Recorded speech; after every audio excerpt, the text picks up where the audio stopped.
All right, so I have only 20 minutes, so let me go through quickly. Let's see, I don't think there's anything else I need to say. Can AI replace people? So I wish I could have heard more of the previous conversation. I agree that Zeit and Guild are exchangeable.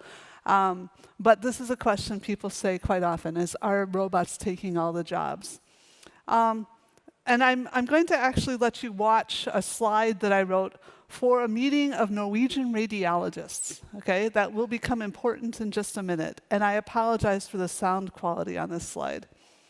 So when I got to Norway, to Oslo, back when we used to travel late last year in 2019, I told them, look, I know why we're here, or why I was invited. So yeah, the elephant in the room.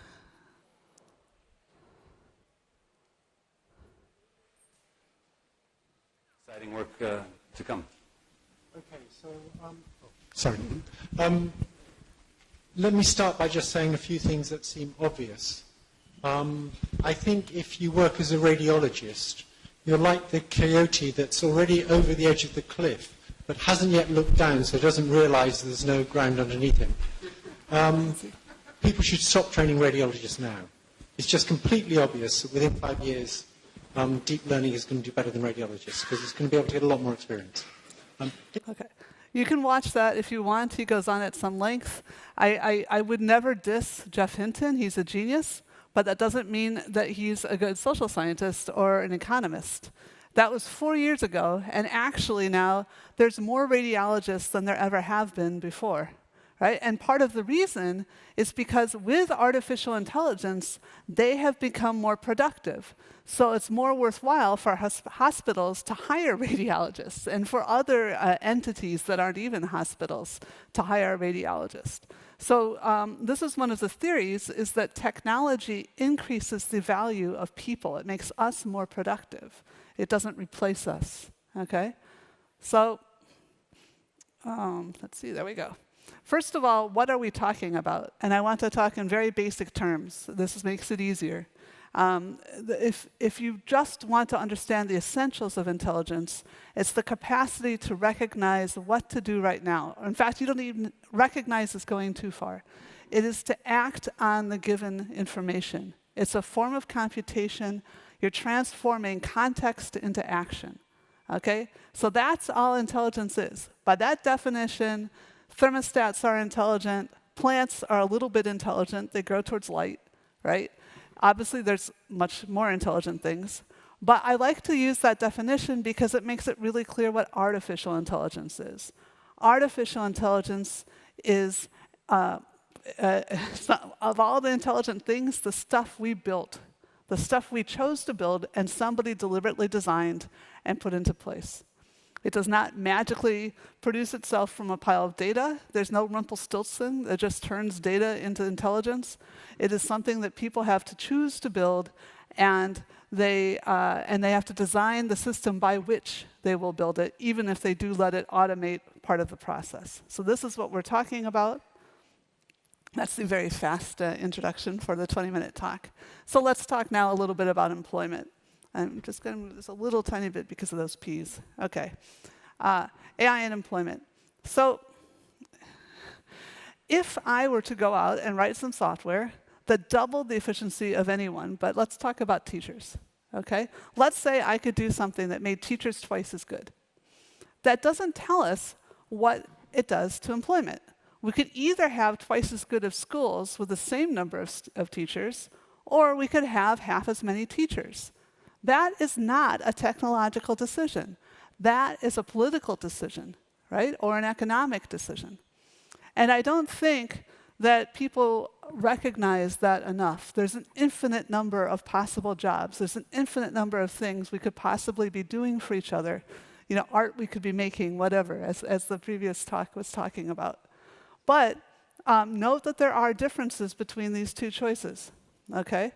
One is, obviously, if you choose to go with half as many teachers, you have fewer people with jobs, at least that particular job. On the other hand, perhaps you get higher average quality of teachers. So when we brought PCs in, right, when PCs became cheap enough that small companies would buy them.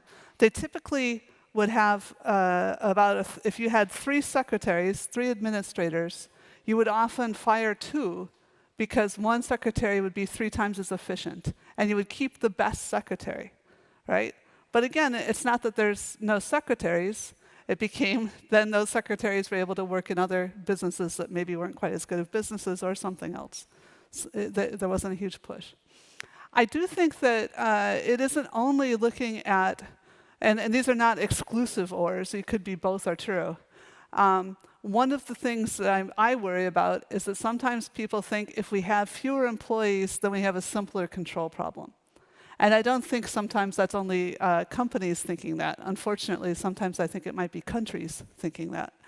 But that may be something that people will be considering. Do we want a smaller, more agile company? But again, if it makes a company cheaper, if you could have a smaller number of people be more productive, hopefully then you could also have more companies. All right. Yeah. If you go for fewer people, you may also have less diversity. Of course, sometimes very large companies do not have adequate diversity. So again, that's not necessary. All right. So we talked briefly about that. What about the wages? Okay. So I'm sorry, ICT is information communication technology. And I think really it's the digital that's changed what employment means, what governance is, that's created a lot of the disruption we're seeing now. Artificial intelligence is just literally the face, right? People identify with it and they grab onto that. So when we have the digital, when we can work from anywhere, right, then it is a challenge to traditional organizational tactics, right? People talk about this a lot. I don't see that that should be a long-term problem. I think, as with governance, it's just something that's catching up. And we have seen some indication that platform workers are organizing, even informally, just telling each other things and finding the best deal, and therefore improving their standards. Of course, there is this other component, which is that the same means by which they communicate, they can often be surveilled through. Although, again, people learn to use alternative communication mechanisms to find and contact their fellow platform workers. So I think it's obvious that societies such as Germany that have a good way to integrate workers' well-being into their governance structures have fewer problems with this. And so I'm going to show you some actual numbers. Okay. What RTI means here is that people who have jobs that are very repetitive. So those are supposed to be the people who are losing their jobs. And this is a paper that was actually about unionization. They're worried about what happens. This is American data. And in America, there was this massive collapse of salaries, of wages, for people who were not in unions. These are the union guys up here. But also, notice, it's between 1983 and about 1995. So another economist besides Perelin here, David Otter, has written that it doesn't look like it's automation that's doing this. This is when outsourcing to China was happening a great deal.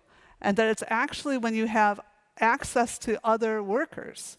So humans compete with humans. If there's more humans that can work, that's the time when the wages go down. It isn't when the technology, clearly there's a lot of AI that's been introduced in this period here, and yet that didn't seem to affect those wages. The interesting thing here that I also learned, I just learned about this last week. At the same meeting, I think there's another build here, yes. I learned that in Germany, this happened not in the 80s, but in the 1990s. Why? Who were the new competitors in the 1990s? It was the fall of the wall, right? It was the fall of the Iron Curtain. And so then the unions, the German unions, had to negotiate because there was a credible threat of moving to very similar people very nearby the auto manufacturing jobs, right? So the wages adjusted at that point. Okay, so I think people are the kinds of competition that can bring down wages, but technology isn't really a competition. Again, this paper here, which is you can find online, although it's in prep, it's not published yet, but it's available online. Academics often share our work, early drafts of our work. This shows that the people who are having their jobs replaced, most of them are staying in employment.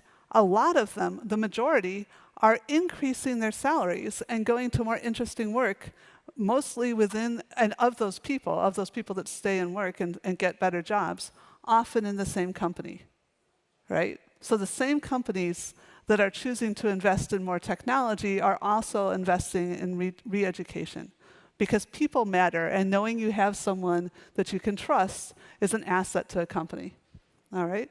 And that's true within sector. Don't try to think like, oh, what sectors are doing that. It's within sector differences, okay? Okay, so back to AI and wages. And back to, yes, Wile E. Coyote.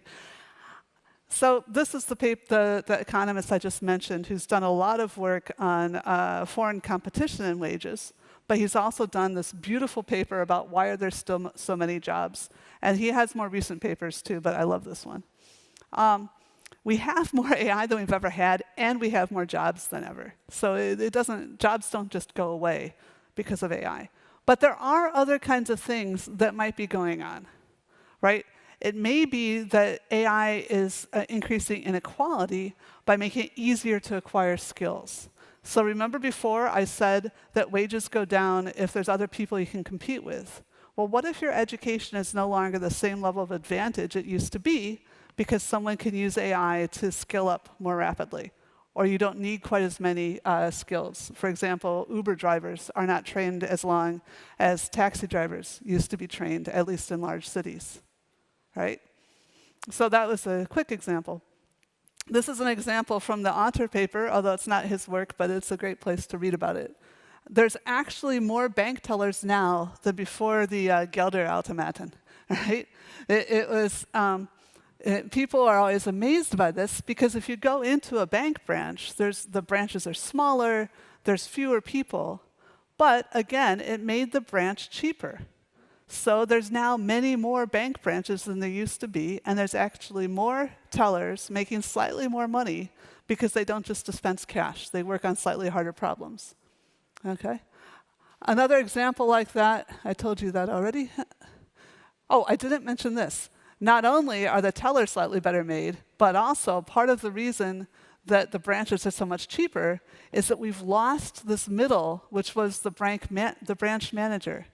Now, it used to be that branch managers made a lot more money than the tellers. They were usually white males. The tellers were often women. Again, there was a kind of inequality there. But some proportion of those branch managers were pretty good at what they did. They were smart people that became pillars of the community, that were a resource if a community had a problem. And that resource is being stripped away. That's the middle disappearing, partly because of technology. Similarly, people say, oh, we have to have driverless cars because there's not enough truck drivers. Nobody does it. It's a hard, boring job, and only elderly, again, white men are doing this job. Well, why? Because they're being paid half as much as they used to get paid in the 1970s, right? So back in time, remember that definition of artificial intelligence? If you go back to the 1950s and 60s, there wasn't power steering. You had to physically be strong enough to turn the steering wheel for the truck. You also had to be able to read a map.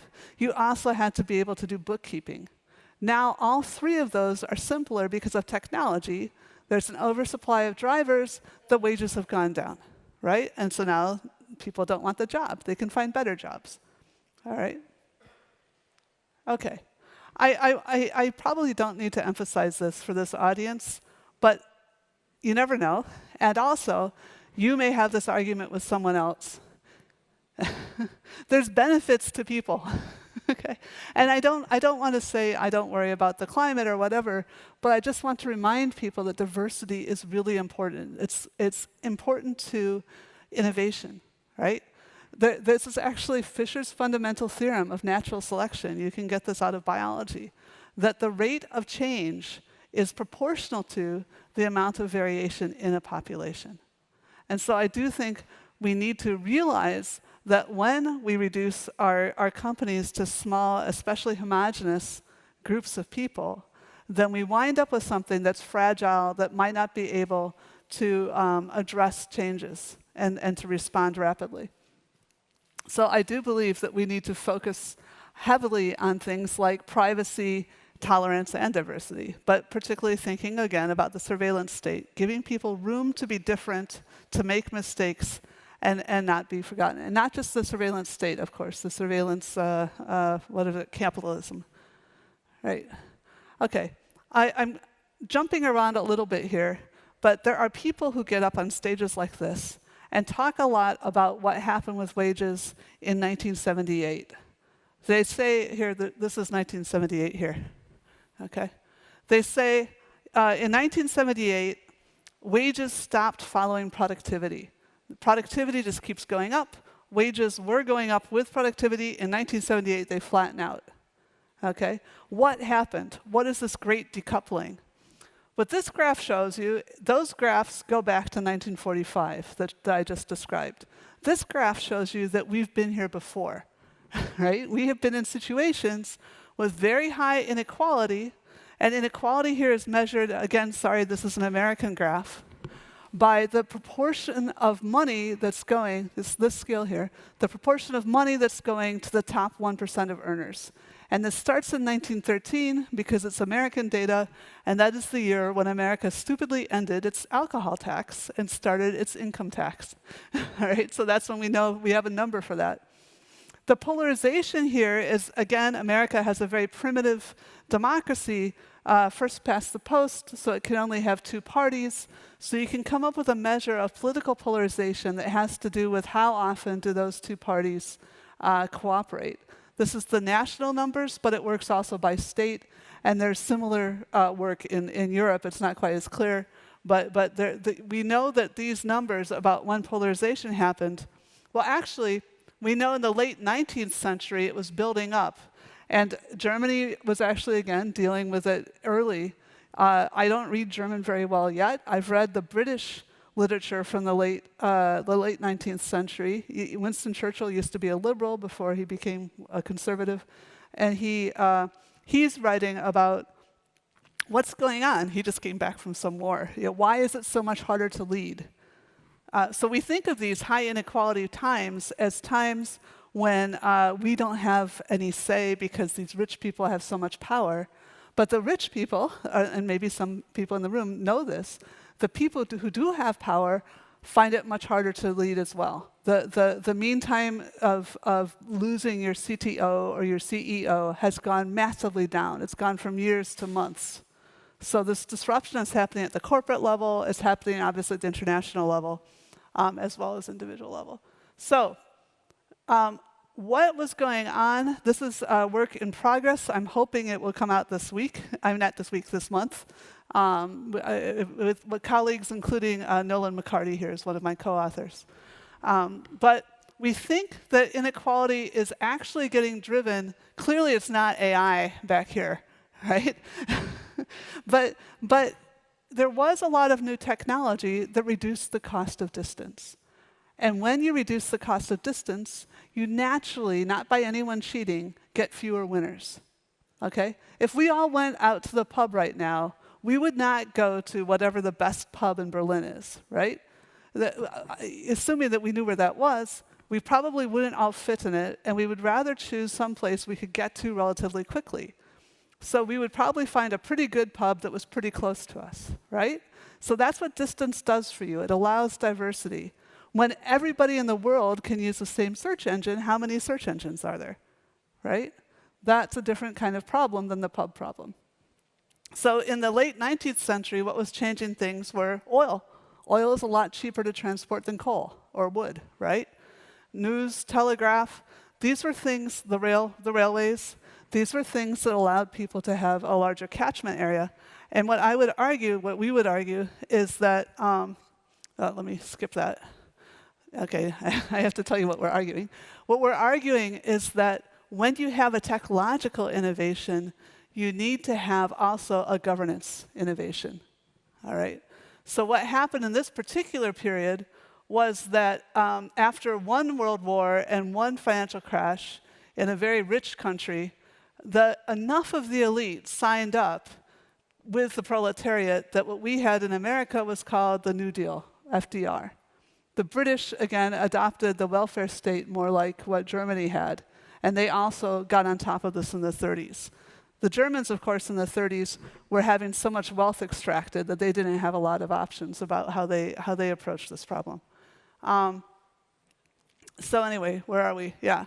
So it's interesting that this is not like a diatribe for socialism, complete socialism. This is just empirical, looking at where countries seem to be happy. It seems that a Gini coefficient, which is a number that goes from 0, where everybody has the same amount of stuff, to 1, where one person has everything, 0.27, just a random number, but it seems to be about the best. It seems to be where people are happy. If you get into the 30s, then you get graffiti and things like that. Sorry.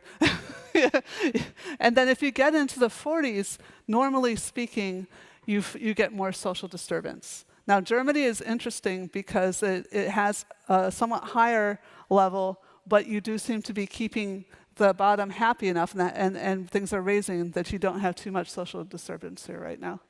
So anyway, you do seem to need to reward innovation or motivate and empower excellence. It seems like you do need to have some kind of gradient, but not too much of one. And this is the UK. The inequality rocketed in the last 15 years, right? Rocketed. And that is part of the reason. The areas with the highest inequality were the areas that were most likely to vote for Brexit. By county, for the by-county statistics. The same is true, believe it or not, for rebellion in the Ukraine. Inequality is a better predictor than proportion of Russians living in the county. The same was true for the Swiss referendum against freedom of movement. Okay, and of course the same was true for Trump voters. All right, so AI and redistribution, what are we going to do? Society is richer than it's ever been. People said in around 1917, they were saying that no one's going to be working, again, the panel before me, no one's going to be working more than 20 weeks a year by the year 2000. But we keep working because we don't want to live like a 1917 millionaire, right? We want to have antibiotics and IVF and Google and things like that. So one suggestion people have been making is that we need to redistribute wealth through basic income. I'm actually one of the doubters about that. I'm very concerned that employment is a kind of social glue. It's a way of recognizing each other and finding value in our society.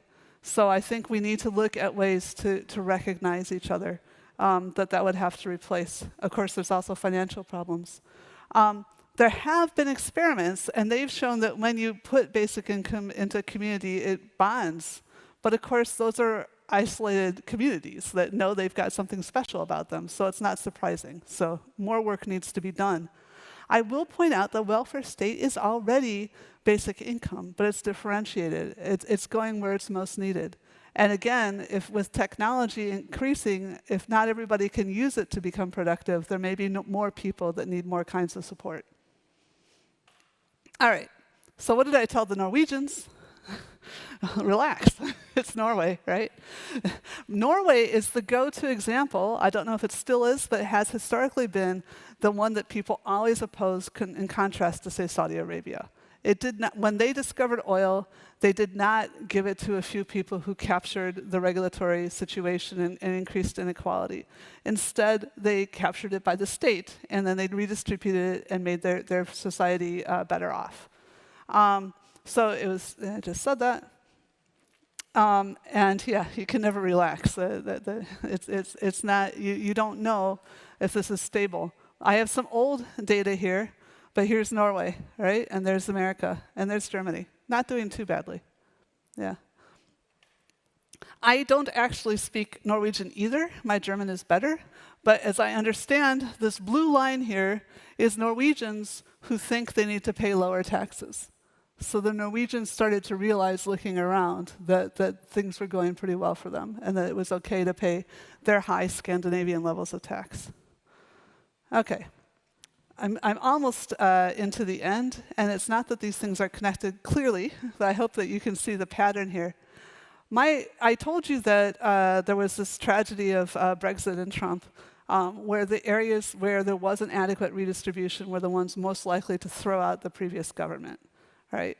And there's a definition of government, is that there's basically three things it does. It finds a problem that needs to solve, it reallocates resources to solve that problem, and then it goes to try to stabilize the solution and move forward. I think some people think that it's getting harder to govern just because people are angry about 2008 or something. I don't think that many people remember 2008 or the solutions there. But I do think that stabilizing is getting harder because of social media. We all know what's happening, so everything is revisited. But we also need to somehow find that conviction that redistribution is a good idea. All right? And I want to point out, some people say with artificial intelligence, what we need to do is let the corporations govern themselves so that we don't inhibit innovation. Of course, the corporations have to govern themselves, but so do we. Nations have to govern themselves, and they both need to police each other. Corruption can happen either way, right? But having a government is actually a useful way to solve all kinds of enforcement problems. You can outsource your problems of regulating not only yourself and your employees, but also your competitors, and keep your sector cleaner if you figure out good ways to interact your governance with the government. All right? So yeah, both if they do good self-governance, they have a better way of interacting with the others. All right. Yeah, so concepts that we've invented. Yeah, I'm the professor of ethics and technology, so I have to mention ethics briefly. Like responsibility and intention. These are things that we invented as a culture to find ways to solve problems, right? Governments and enforcement are public goods. These are actually things that we've decided to invest in. It's not just some big guy with a sword and a horse, right, that came and forced you to do things. Even when there were swords and horses, there was a decision about, is it worth, how much effort should we fight? And that had to do with how much public goods, how much protection was that guy with the sword offering, all right? So I think we all need to be open to helping with policy and committed to creating revenue so that everybody's lives can be a little better. So that's it. Thank you.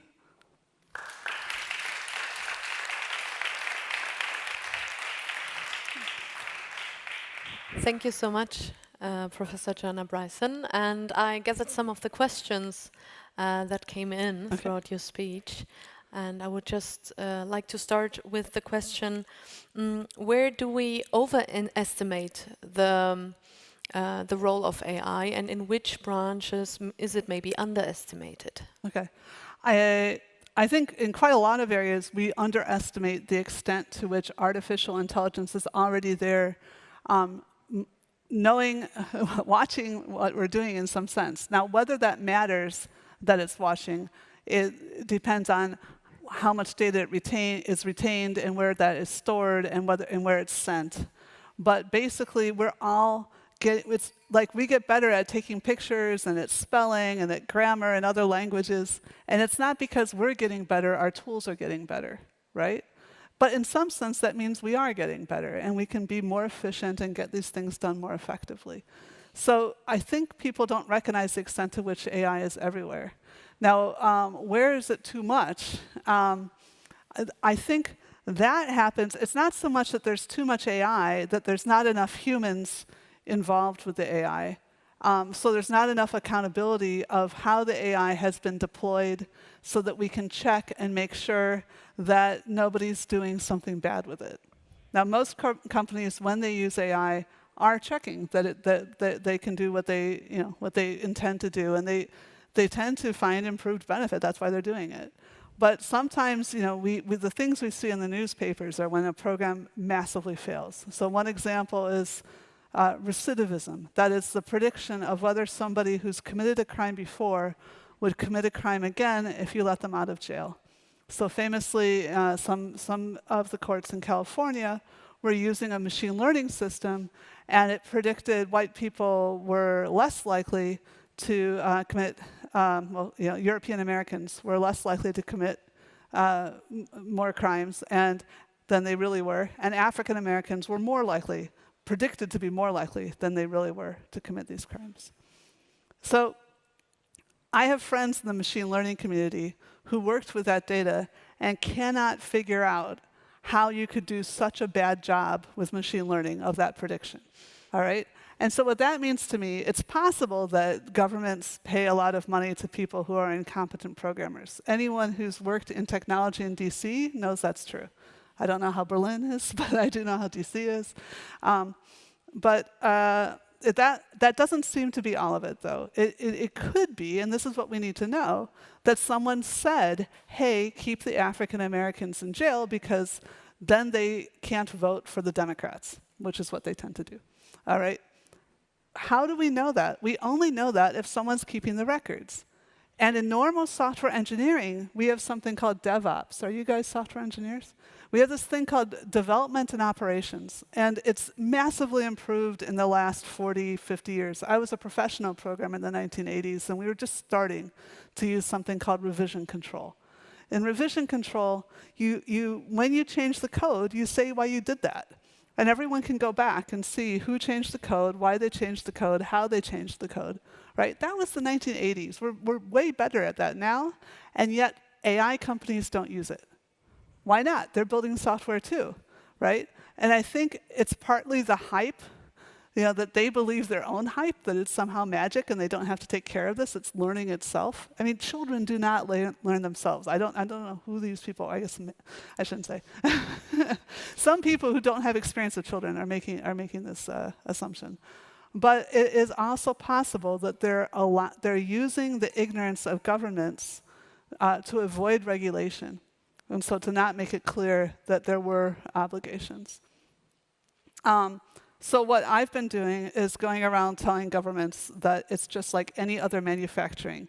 There were human decisions that were made, and there's best practice, there's due diligence, and if they can't demonstrate, if the people who built the software can't demonstrate that they did the best thing given the current state of knowledge, then they should be held liable for any damage that their products do, just like any other. I mean, you still have the same problems you have with the car of was it the manufacturer or was it the driver at fault? It's not trivial, but right now, no one's even trying to check if the manufacturer, well, we're starting to try to check. The EU is starting to try to check if the manufacturer is the one that's at fault. Yeah, thank you so much. Sure. You mentioned the EU and this need that there needs to be some regulations, and I would like to follow up with a question that was posted: what the role of the mega companies in this world are when it comes to AI. Maybe that question was posted before. I mentioned a little bit, but I think it's really important that obviously, in fact, right before I came here, I was sort of remote participating, as we all do, with a big meeting about cybersecurity. There's no question that not only do the mega companies have expertise that is really important, they also are, I heard Brad Smith of Microsoft say it, we are the battlefield. And so while they recognize the utility of working with countries are literally determined by the UN to be the ones responsible for human security, right? That's how we organize ourselves. Nevertheless, they cannot always wait, Microsoft or Google can't always wait to decide what to do if they see cybersecurity problems on their platforms. So this is what I was trying to talk about towards the end there, that corporations need to understand that governments are a resource that can help them in what they do, and they need to negotiate. And I believe now that actually Microsoft, I'm sorry, I'm not a big fan of Microsoft, ask my students, but I do like their transnational, the assistance they're giving with cybersecurity, and also they apparently now have an ambassador that's working at the UN, right? And so I think that this recognition that you do have responsibilities, now let me say another thing about the EU. I don't think that the fact that we don't have these mega companies with too much power is an indication that we're bad at AI. All right? And actually, I wish I had the slides already, but I didn't have them yet. We're working on some slides because there was this picture that showed if you took the top 200 biggest companies, then they're all in China and North America. Okay, well, that's because of the regulation in those locations. If you actually look at where are all the patents coming from, or where are the workers? Europe is great. Europe is one of the top 3 economies. Of course, we have an enormous digital sector. It's just not in the top 200 because we're well regulated, we're more distributed, we have a more robust and complex digital sphere. And so it's interesting. In fact, I've heard EU functionaries speaking about Africa, actually, speaking to Africa, it was in a Brussels meeting, but to Africa, saying, look, if you need something fast to happen, go to China. There's no question, they were there with Ebola, they were there faster, fine. But if you want something that works long term and people will like it, we're going to work to make sure the reason it will be there a long time is because your citizens will appreciate what you've done for them because it really will be win-win. Then come to Europe because that's what we specialize in, figuring out solutions for diverse, keeping us together, right? So I think that's what we're going to be seeing is that just as Germany became a leading economy that was more robust against things like 2008, the EU is becoming a leading economy that's more robust to certain kinds of attacks and failures as well. Thank you so much. Sure. Thank you so much for participating, and thank you for this very insightful speech. Sure. Professor Joanna Bryson.